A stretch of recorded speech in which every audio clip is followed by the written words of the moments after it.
السلام علیکم ناظرین، قوم کی بیٹی ڈاکٹر عافیہ صدیقی 15 سال سے زائد کا عرصہ ہو گیا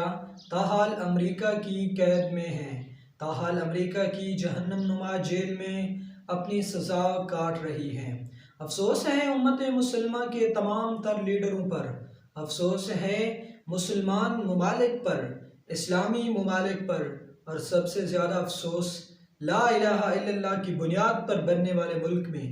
جو اس وقت حالت چل رہی ہے کہ وہ خود ایک دوسرے کے دست و گریباں تو ہیں مگر قوم کی بیٹی کے لیے کوئی آواز اٹھانے کو تیار ہی نہیں ہے۔ 2008 میں جب ان کو گرفتار کیا گیا تھا کراچی سے، اس وقت سے ہی جمعیت علماء اسلام کے سینیٹر طلحہ محمود صاحب اپنی طرف سے کوششیں کر رہے ہیں اور اپنے ہی خرچے پر آنا جانا امریکہ اور وہاں ان سے ملاقاتیں بھی کرنا۔ ان کے کچھ بچے بھی ان کے ساتھ قید ہوئے تھے، سو وہ طلحہ محمود صاحب کی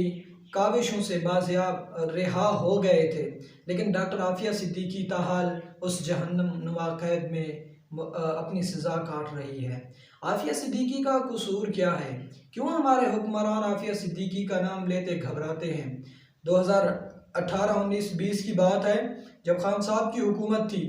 تھوڑا اس کے بعد جب افغانستان اور امریکہ کے درمیان مذاکرات ہو رہے تھے، مذاکرات کی بات چل رہی تھی، ٹیبل ٹاک کی بات چل رہی تھی، اس میں یہ ایجنڈا بھی تھا کہ ڈاکٹر عافیہ صدیقی کو رہا کیا جائے گا، مگر پھر ہمارے حکمران، ہمارے وفاقی وزراء، لا الہ الا اللہ کی بنیاد پر بننے والے مسلمان ملک کے وفاقی وزیر اس میں روڑے اٹکانے لگے اور اس کے آڑے آنے لگے اور اس رہائی کو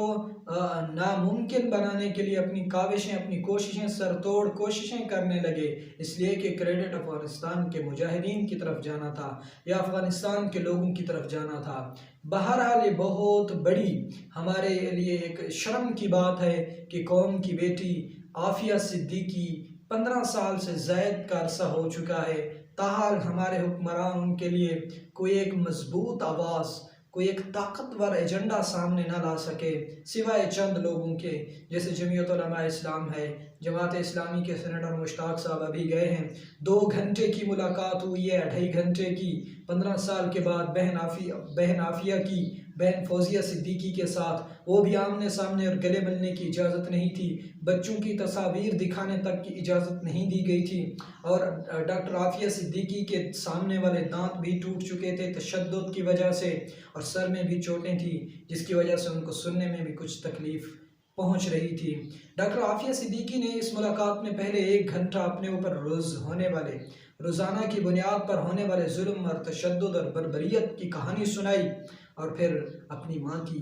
فریاد بھی، اپنی ماں کے لیے بھی کچھ جملے کہے، اور انہیں یہ نہیں پتا تھا کہ اس کی ماں دار فانی سے کوچ کر چکی ہے۔ فوزیہ صدیقی، ڈاکٹر عافیہ صدیقی کی والدہ، اپنی